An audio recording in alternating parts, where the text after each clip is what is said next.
Welcome aboard. I am Lynn Bacani. This is Maritime Viewpoints on Marino Online.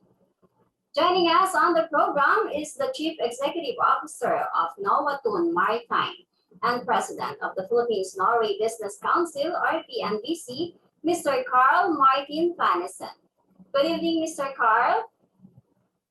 Hi, Lynn. How are you today? Good.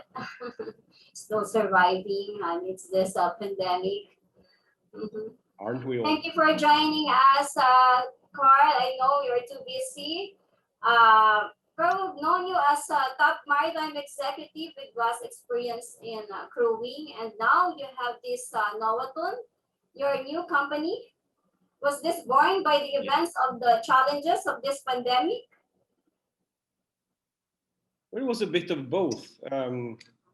You reach a point of time where you decide that there are certain things you strongly believe in terms of business, and me and my partner in this, Captain Nøstvik, we were both last year given the opportunity on a plate, and it was quite an easy decision for us to make. That okay, this is the best time really to start a new company in the crewing business.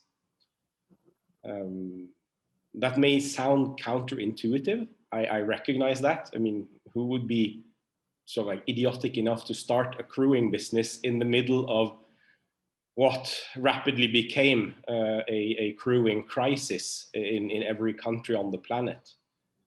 But as they say, you never waste a good crisis, and we didn't. So here we are, and so far so good. It's good to hear. And it's been 6 months now when we talk about we talk a lot about crew change crisis in November, when you were one of our international panelists at the Marino World webinar. How do you see things now? How do you see the situation now, Carl? It will continue to be extremely challenging. Not only because of the situation domestically in the Philippines, I'm talking about the world as a whole. We have seen a lot of countries that until 3 months ago, 4 months ago, were quite open and accommodating to crew changes, starting to tighten up the ability for crew to actually be replaced. Obviously, the situation in India threw a huge spanner in the works of every large ship owner or ship manager on the planet. As a result of that, you saw that with supply from India slowing or being stopped by many, you saw a lot of owners and managers move into East Europe. They moved into Indonesia. They tried again to source more people from the Philippines. But the simple truth is, when such a large player as, for example, India or indeed the Philippines, if they were to make crew changes very difficult for that particular nationality, ship owners change. While they may be very fond of seafarers from a certain country, they have first and foremost an obligation to keep their ships running and to keep them running safely, and that means they have to replace the crew at regular intervals. We've seen this also in the Philippines. The number of Filipino seafarers deployed has decreased quite substantially during the pandemic. I think it's easy for people to sort of start to point fingers in that situation. It's not very fruitful, in our opinion. This was a situation that for most countries, most companies, the risk management platform had never taken it into account, that it could really get this bad. But it did. And you see a lot of governments really deciding, and again, they're deciding correctly based on the parameters of being governments, that they have first and foremost a duty to protect their citizens. And if you look around the world, not too many countries have large populations that are seafarers. So, and I'm on record for having said this before, every country on the planet wants the service of the seafarers. They just don't want the seafarers. So they're happy to have vessels call and keep their supply chains moving, but to the people on board, nah, not so much. And with this travel restrictions, protocols, limitations in flights, what's your take on this?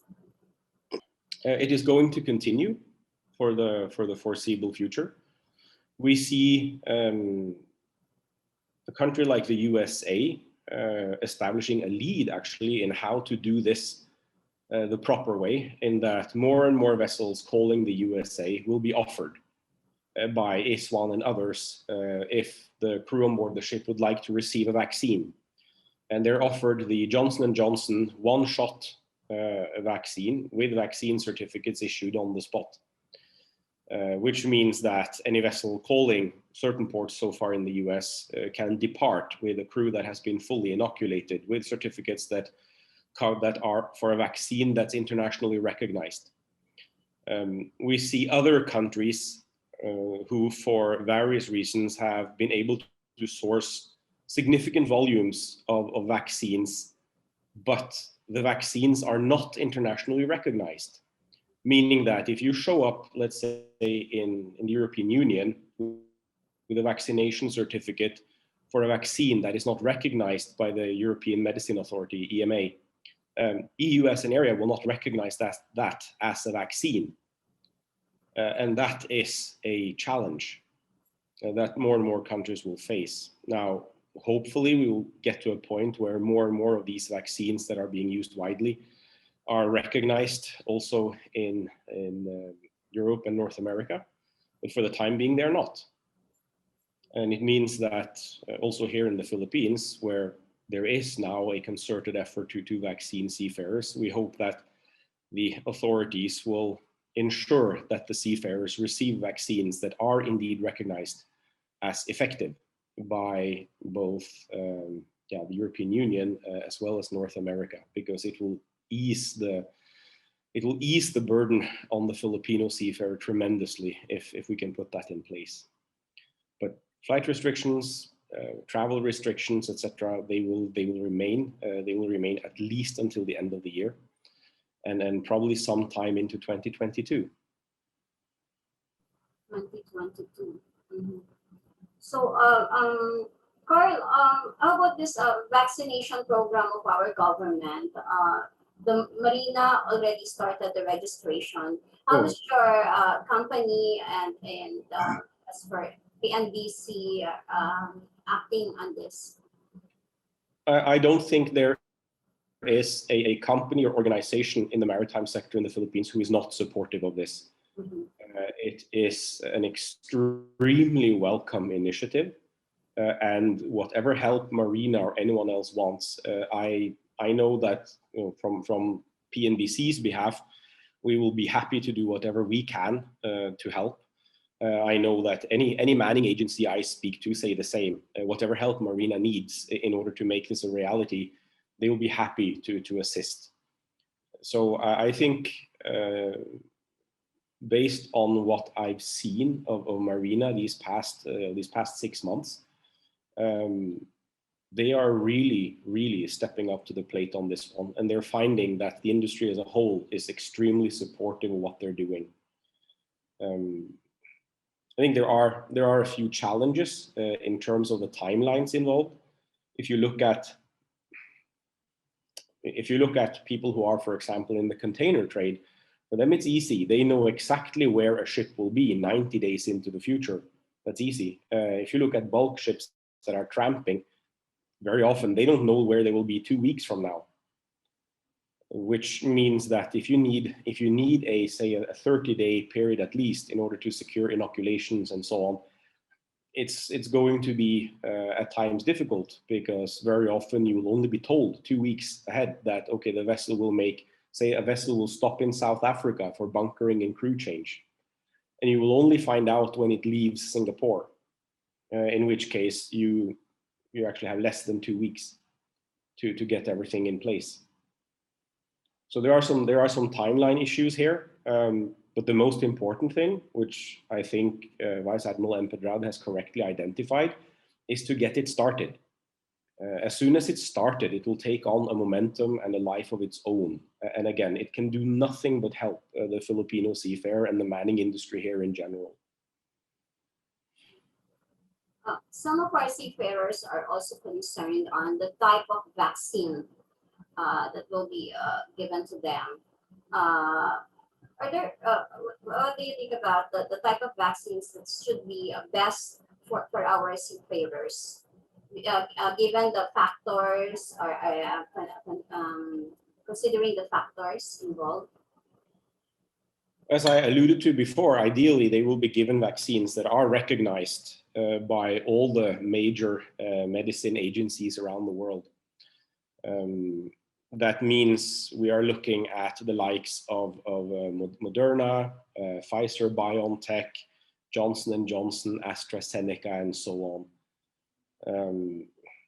Unfortunately, the vaccine that until today is most widely available in the Philippines is a Chinese manufactured vaccine, which last I checked has not been approved by FDA and EMA. And I'm not sufficiently into the details to know if it will be approved or not. That I do not know. I hope it will be. It will make things a lot easier because of the manufacturing capacity available in China for this.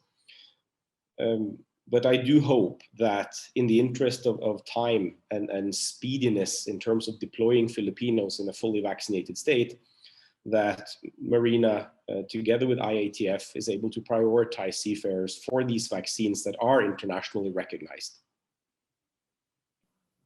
I'd like to echo this concern of a seafarer.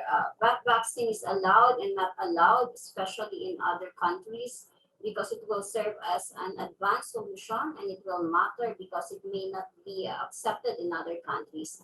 And surely it will cost too much for the owner company and to the seafarer himself if the vaccine given during or upon joining and going home in such port of transit airports is not accepted in a country, especially for those who have not been employed for so long. His employment may be cancelled if he is given with a non-acceptable vaccine. Yes, it's a legitimate concern. I also know that Marina is fully aware of this concern. So I would be extremely surprised if this is not part of their planning already. Again, Admiral M. Pedrad has the air of the industry. He is proven more than willing to engage with the industry and to solicit its support. So again, I am very confident that this is part of Marina's plans already. Let's hear more maritime views from Mr. Martin FAANNESSEN, the Chief Executive Officer of Noatun Maritime and President of the Philippines-Norway Business Council. After the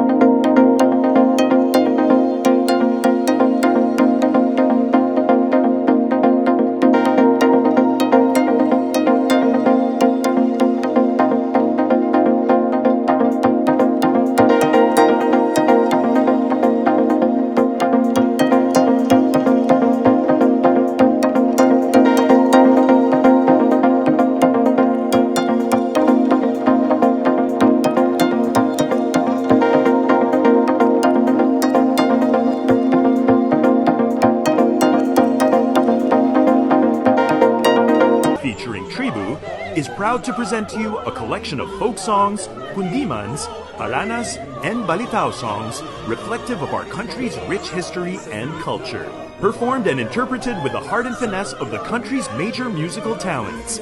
Sweet Samaniego Buchanan, Stephen Hotchkiss, Cara Barredo, Sheila Lopez Gamo, O'Neill Torres, Alan Dale Alohipan, and Terence Guillermo. Musical arranged by Pipo Cifra. Come and join us and let Tribu serenade you virtually on June 11 and 12, 2021, in cooperation with the Liberian International Ship and Corporate Registry. Visit us at Ephesus Teatron, www.facebook.com/Ephesus Teatron.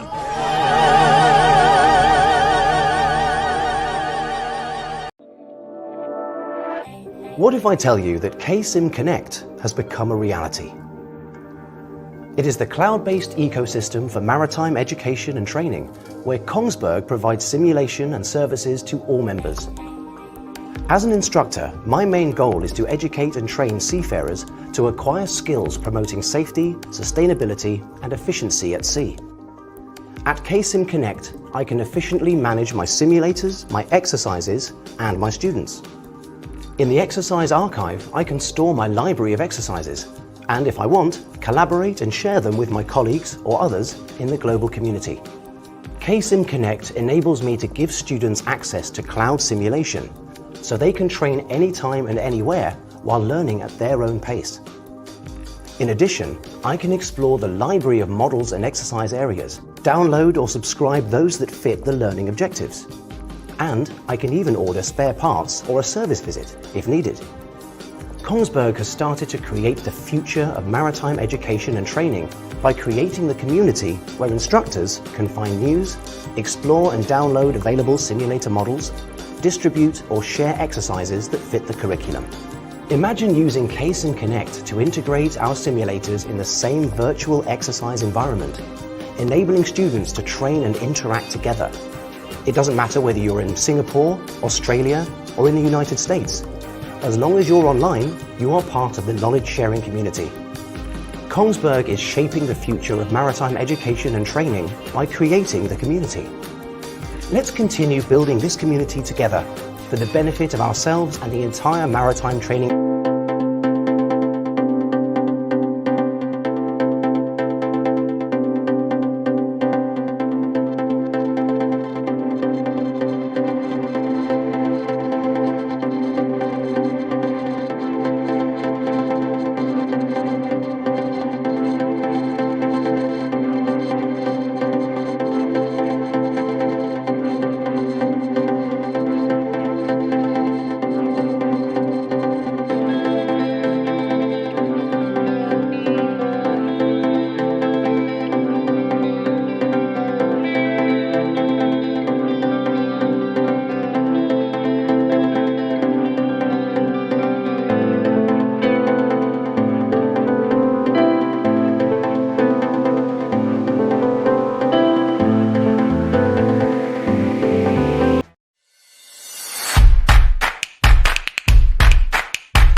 We're back to the program.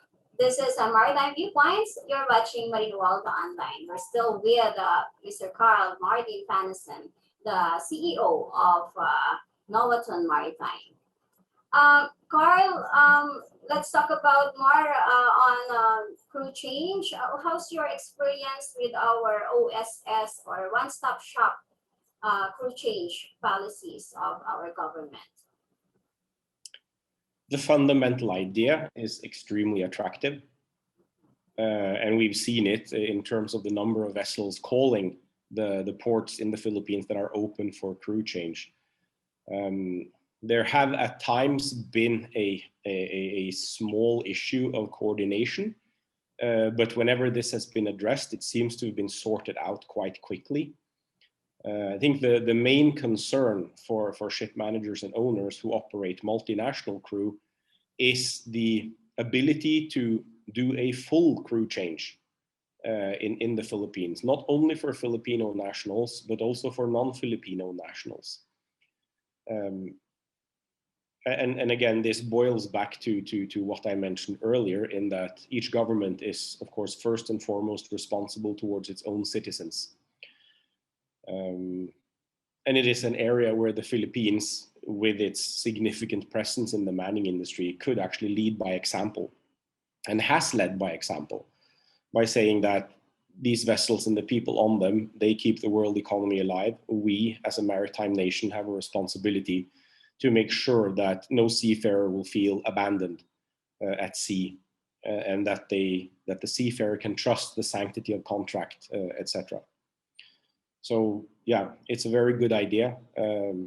It has been implemented, and the number of ships that have called the Philippines to do crew changes show that this idea has a lot of merit. And long may it continue, at least for as long as the pandemic is with us. And how do you see the future of our Filipino seafarers amidst these challenges? There are nationalities wherein they're suffering too much brought about this pandemic.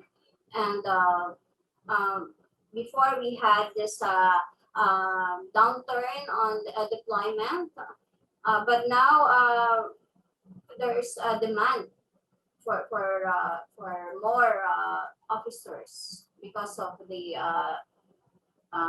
situation like in India.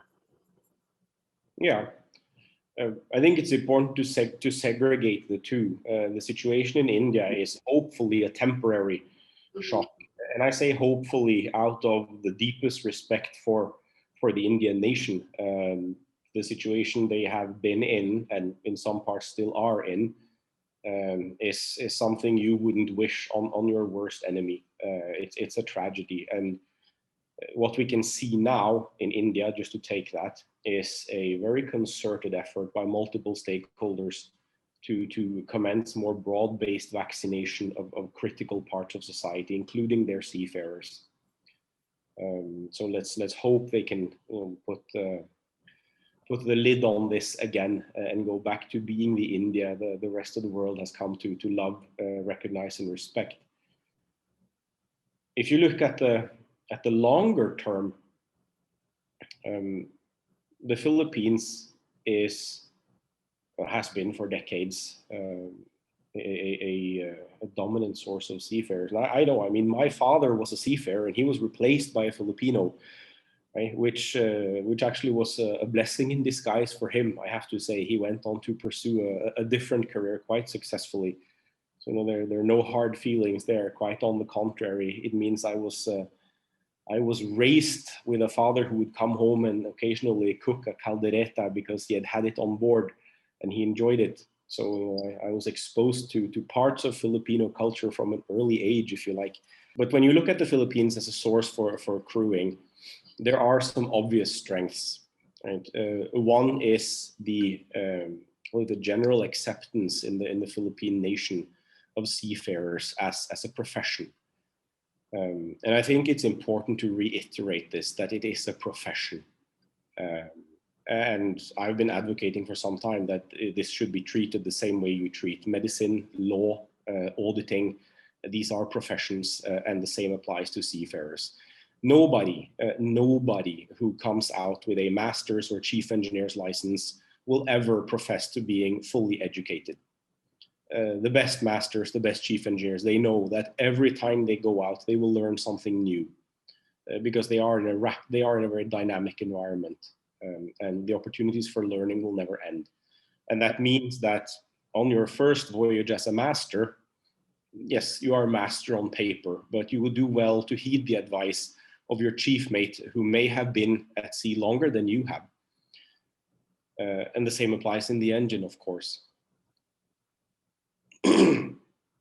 When you take that point of view, that this is a profession, it also does something to how you should approach it as a career. And we see this beginning to take root in the Philippines. Many of the cadets we are talking to, many of the young officers, they're quite clear in terms of what they want out of their career. Many of them are clear that they're not doing this because their family needs money. They're doing this out of a genuine passion for this particular career choice. And that is an excellent starting point.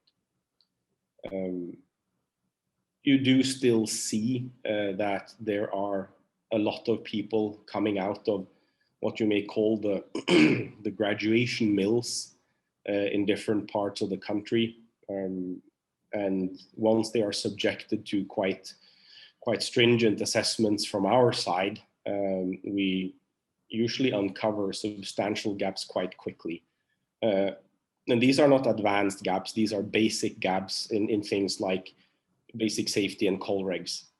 We have conducted quite a number of interviews over our time here in the Philippines, and it remains a challenge to have these basics done very well consistently. We also know that this is on Marina's radar, so to speak, and we know they are taking steps to begin to address this. And it's also an area where the industry needs to have patience, because we also have to recognize that if you make a change in the education plan this year, you will only see the results 4 years from now. It takes that long for this to trickle all the way through and for graduates to come out and begin to show evidence that the changes made have really had an effect.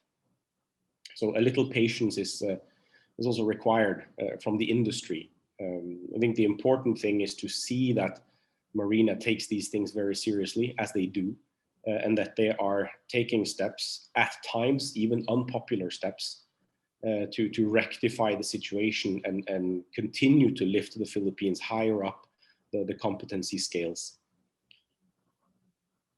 But there is another side to this, which we have alluded to in our one-on-one discussions, Lynn, and that is, of course, with the downturn in deployments of Filipino seafarers. There is a substantial number of Filipinos working in the manning agencies who see the volumes dwindle, they see the revenue begin to drop, and they have, in all honesty, quite legitimate concerns about their career and their career prospects.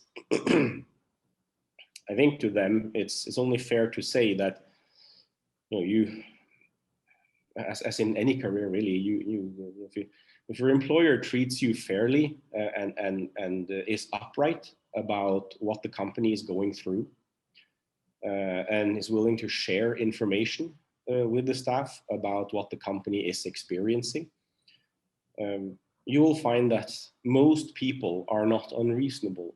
If they see the company is having a hard time, they will be prepared to go all in and support the company. The flip side also holds. I mean, if you have a company that is doing fairly well, I mean, we know personally of companies that have not really experienced any downturn in terms of their deployments and so on during the crises, but have still taken steps to manage costs in a way that affects employees. And well, it's at the end, it's a business ethics question. I mean, if you as a responsible owner or manager feel that is the right thing to do, I mean, the partners I'm with now and myself, we are quite clear that is, we would literally have to be on the corporate, the doorstep of death for a corporation before we would even contemplate such a thing. But we know it is happening, sometimes for very good reasons, sometimes for less good reasons. But at the bottom of it, for all those who work in the industry, if you feel that you are with a good employer who, in spite of all the difficulties, is open and transparent with you about what the company is going through, and you feel that it is still a place where you can learn and where you can grow and enhance your own skill base, then by all means stick with that company. But the opposite again holds. If you feel that your career has come to a dead end and you want to pursue a career, a crisis is the best time to look for other opportunities. It gives a lot of fluidity between different industries, meaning that skills in one industry are eminently transferable to other industries during a crisis. And we've seen this time and time again. We've seen people with a crewing background move into software because there are software developers who work with the maritime industry. We have seen people from crewing move into corporate events and so on, because if you're going to arrange a crew Christmas party for 1,000+ attendees, you have a lot of event management experience, and there are companies who will be happy to take that in. So I think what I'm trying to say is, if you feel you're with a good company, lean in, support that company with everything you have. If you feel that you have reached the end of the road, so to speak, in that particular company, this is as good a time as any to start looking. But whatever you do, do not jump until you have a place to jump to.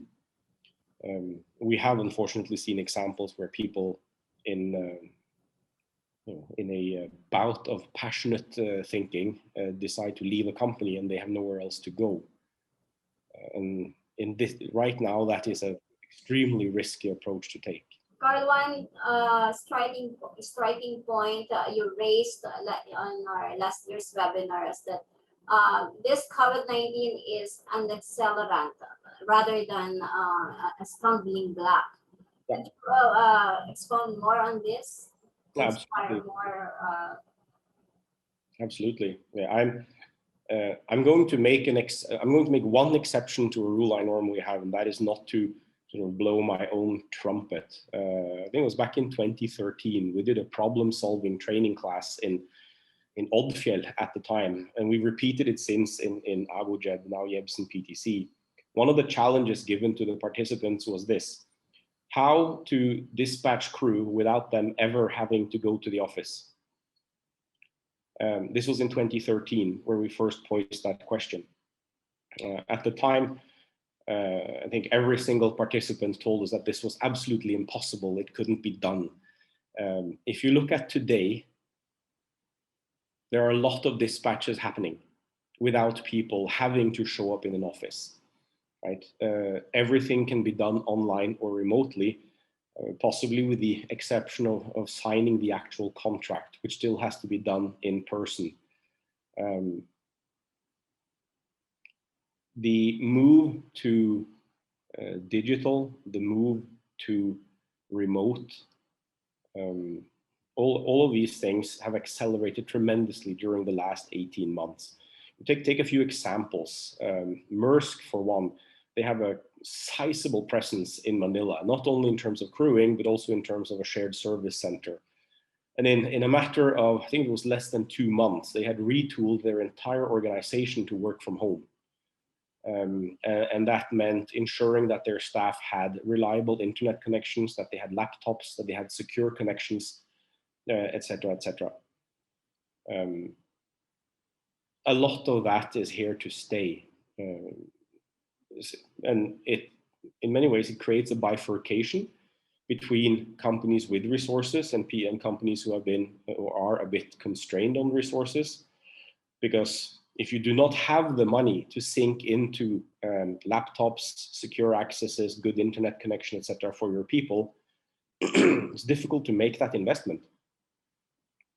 And it sort of forces you to stick with business as usual when the rest of the industry has moved one generation forwards.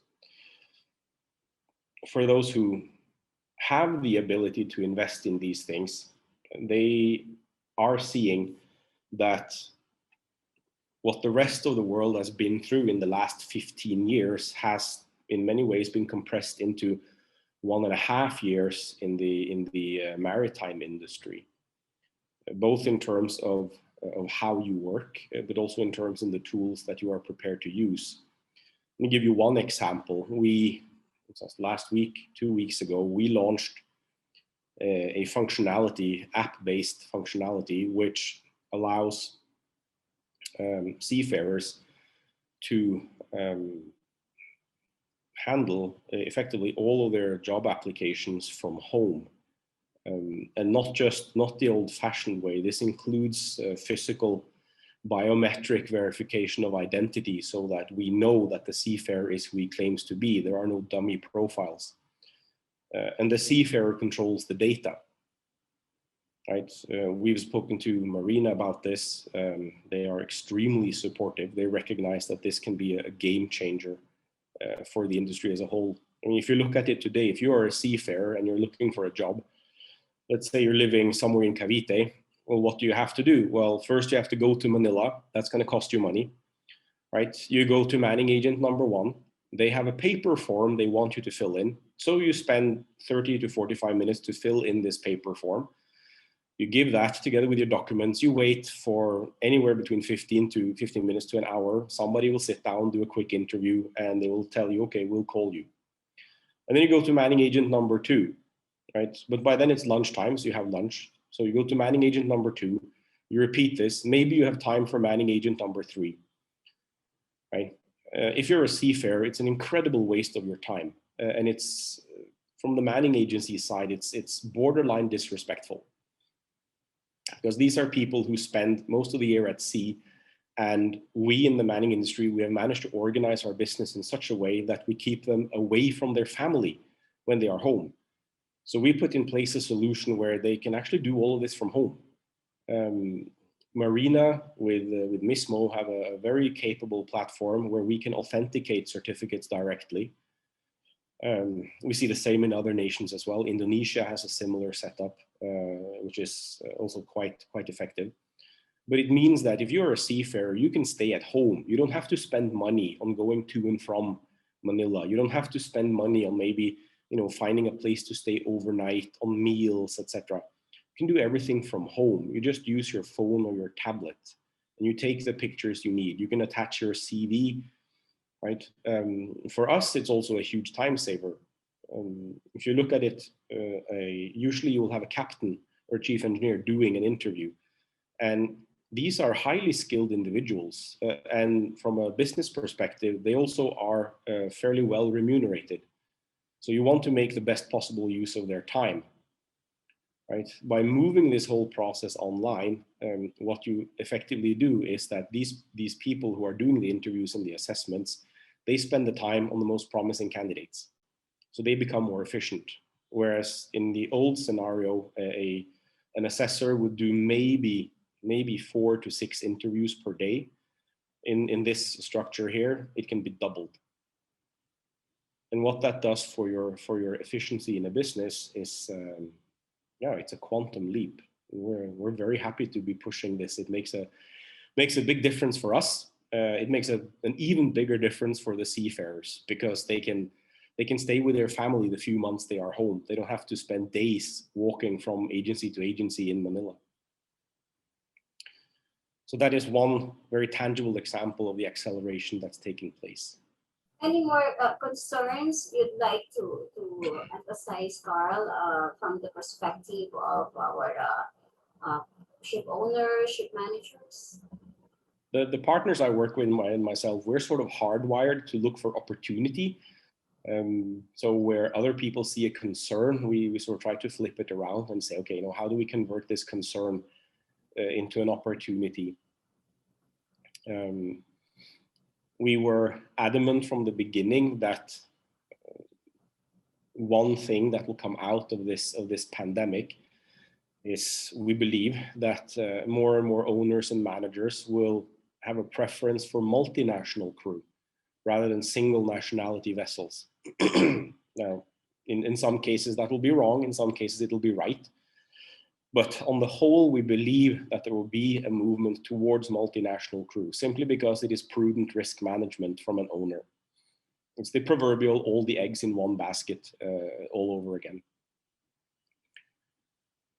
Contrary to popular belief, we see that as a significant opportunity for the Filipino seafarers and the maritime community here as a whole,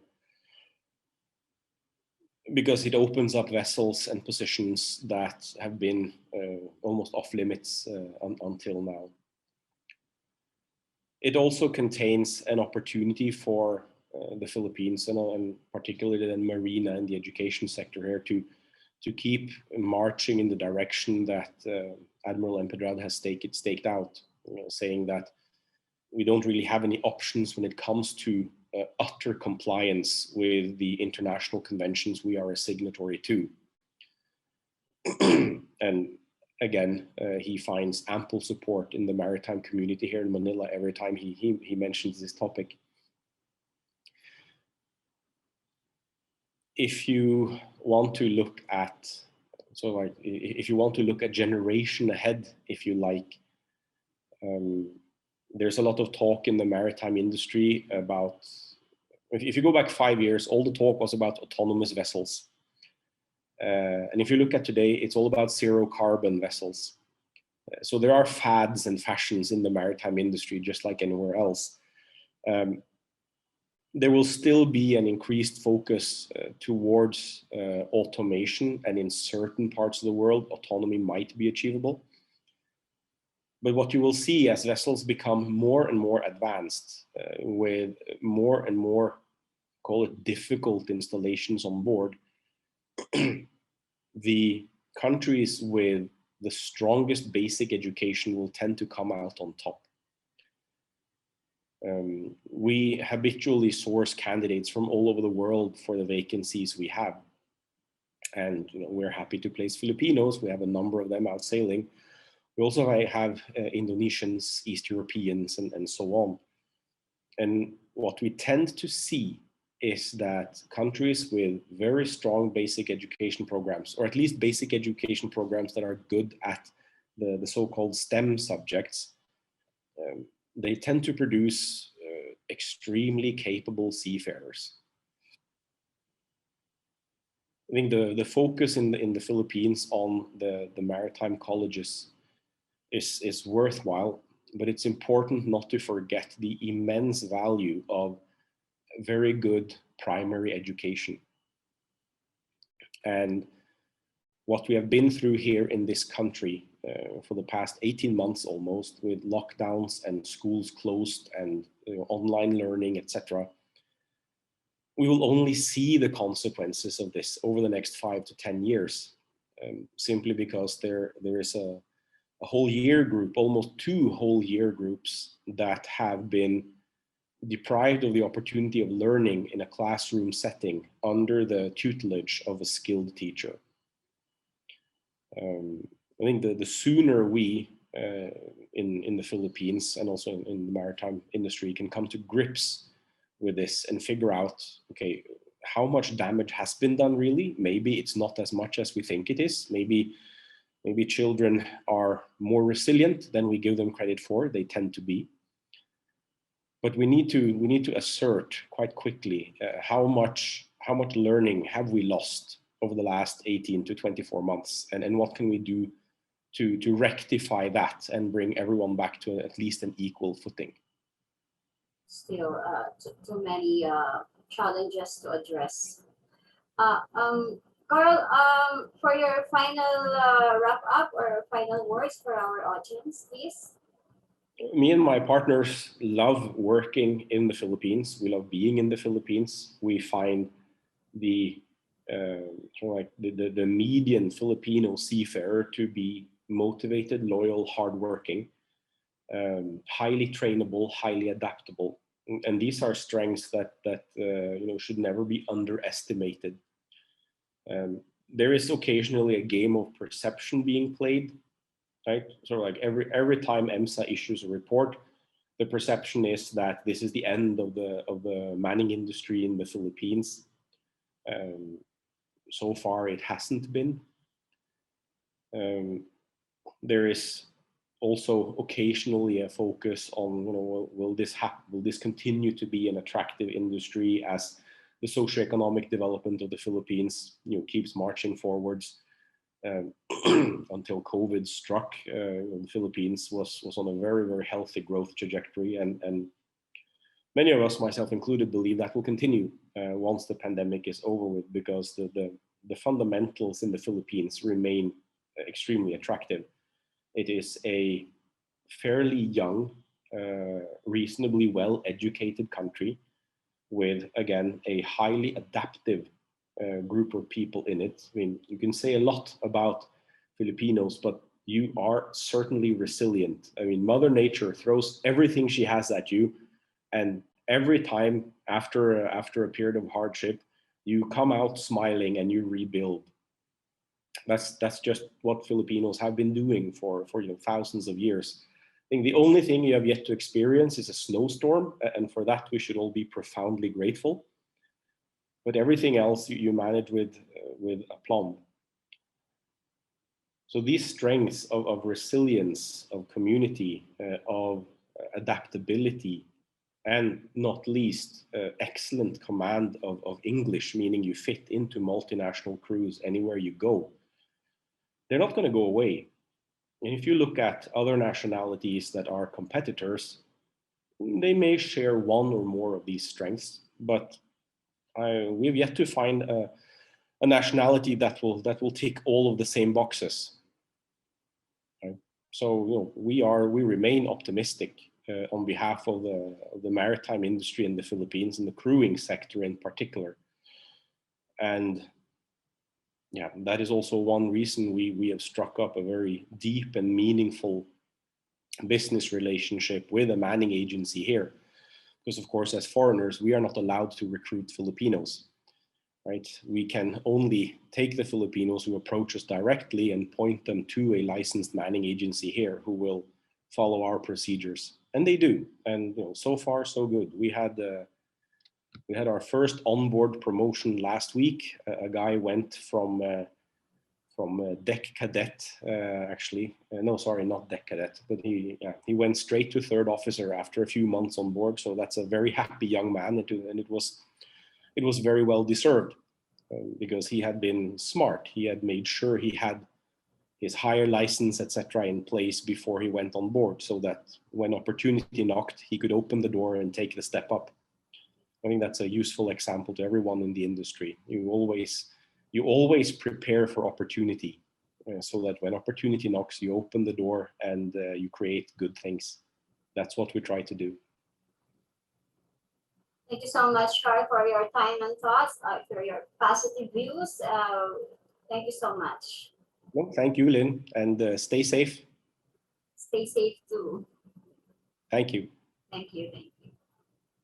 Thank you for watching Maritime Viewpoints on Marino World Online. This is Lynn Bacani.